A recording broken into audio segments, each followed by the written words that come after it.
part of the workshop, which will be presented by the representatives of Center Aleph.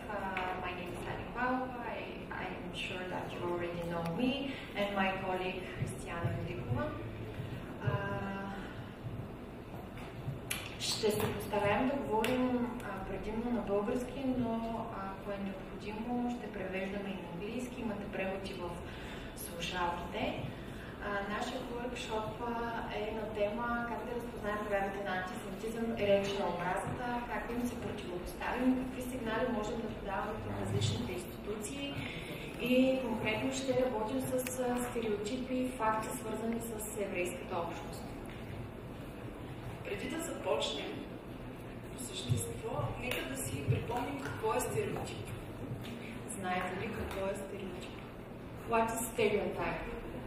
Do you know what is the definition of stereotype? Yes. Не съм съвсем сигурна, но смятам, че е някакво негативно обобщение на голяма група от хора. Точно така, да.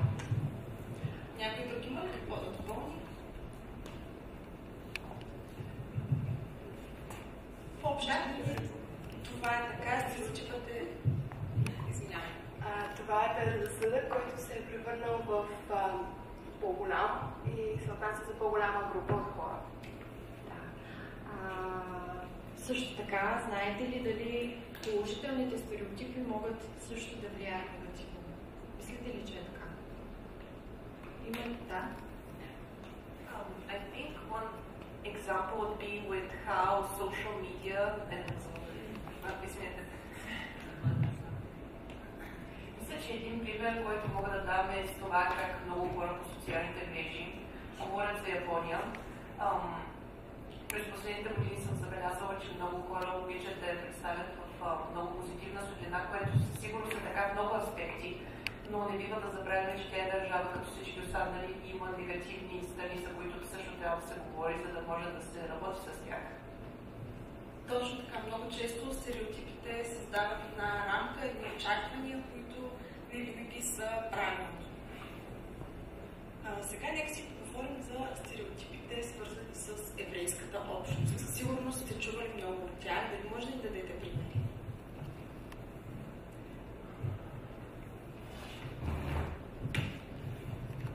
Например, много има стереотипи за това, че също еврейската общност е виновна за много от катаклизмите в християнството. Да кажем, евреите са пуснали ковида, те са виновни за Втората световна, и може би всъщност всички финансови средства са в тях, че банките са на евреите, че те контролират политиката на американците, контролират Холивуд, свалят правителство, което са напълно неясни неща, но много хора вярват в тях.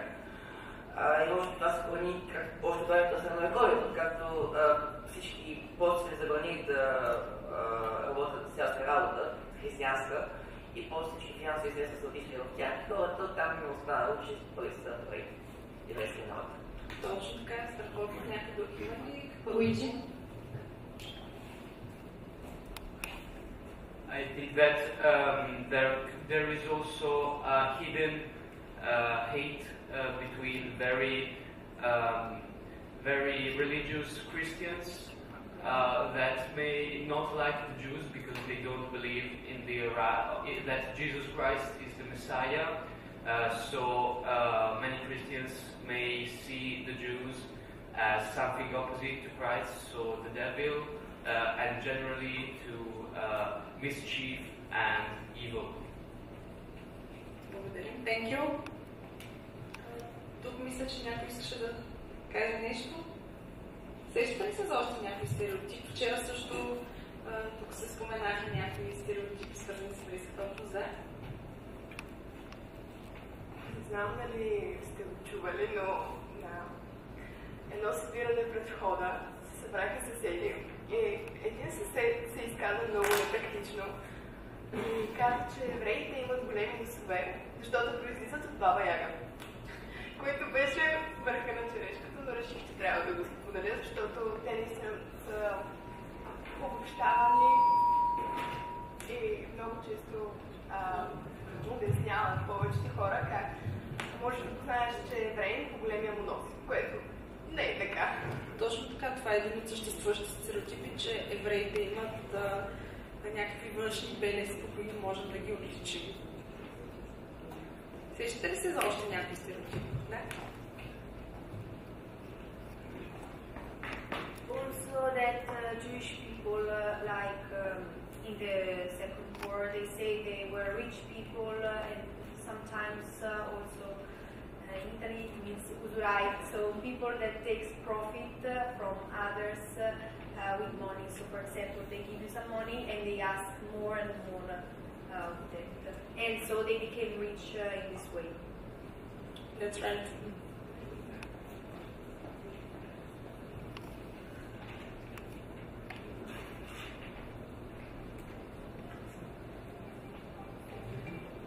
Още някой? Does anyone wants to share another stereotype about the Jewish people? Okay, so Ако Най-известният стереотип стиснати сме. точно така.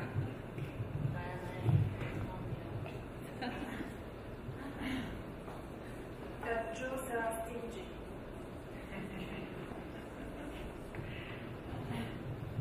Добре, отбелязахме някои от основните стереотипи. Сега ние ще ви покажем какви други съществуват, защото има и други стереотипи, свързани с еврейската общност. Вие споменахте вече за това, че евреите контролират големия бизнес, банките, медиите. Също така има стереотип, свързан с това, че юдаизма е само религия. Защо евреите искат да имат собствена държава, защото като мюсюлманите нямат такава, християните нямат такава. Вече споменахме за това, че евреите са стиснати, алчни и материалистични. Споменахте за това, че евреите контролират света и че те стоят зад световния заговор. Има и такъв стереотип, който твърди, че евреите са расисти и те отказват да се сливат с различни общности.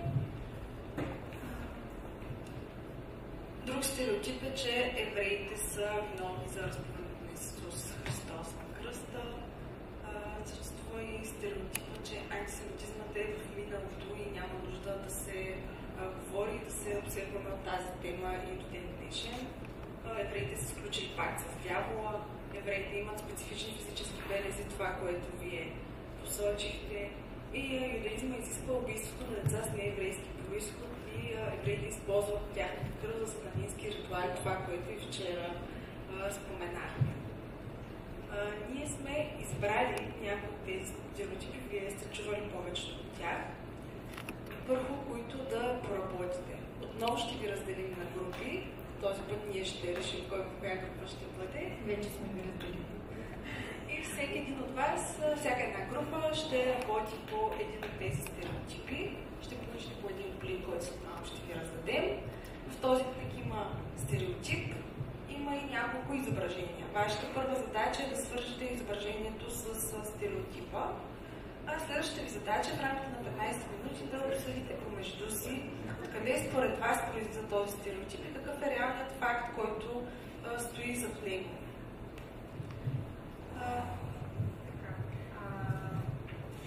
Първа група в нея ще бъдат Йоанна, Мартин Станков, Даниеля Сала и First Group.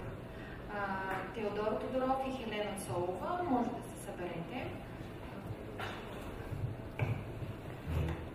Вие ще работите по първия стереотип, който е евреите контролират големия бизнес, банките и медиите. Втора група, Second Group, Кристияна Петрова, Сара Пини, Елия Делчева, Мехмед Нури и Божидар Иванов. Third Group, трета група, Петя Георгиева, Луиджи Пасерини, Георги Мишленков, Симона Жедарскова.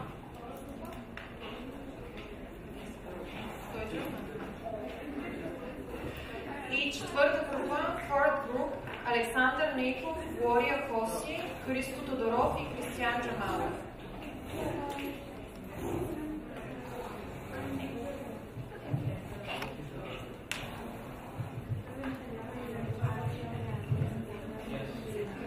So, gather into groups and we will give you a short example to see what exactly we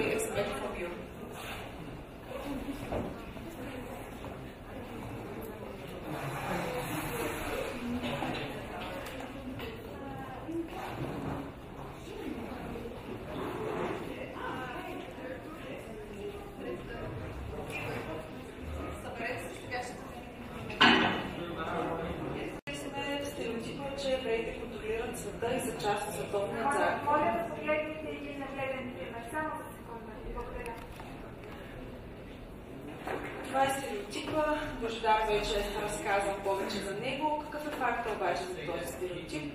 Всъщност това е най-старият еврейски мит, който датира още от средновековието.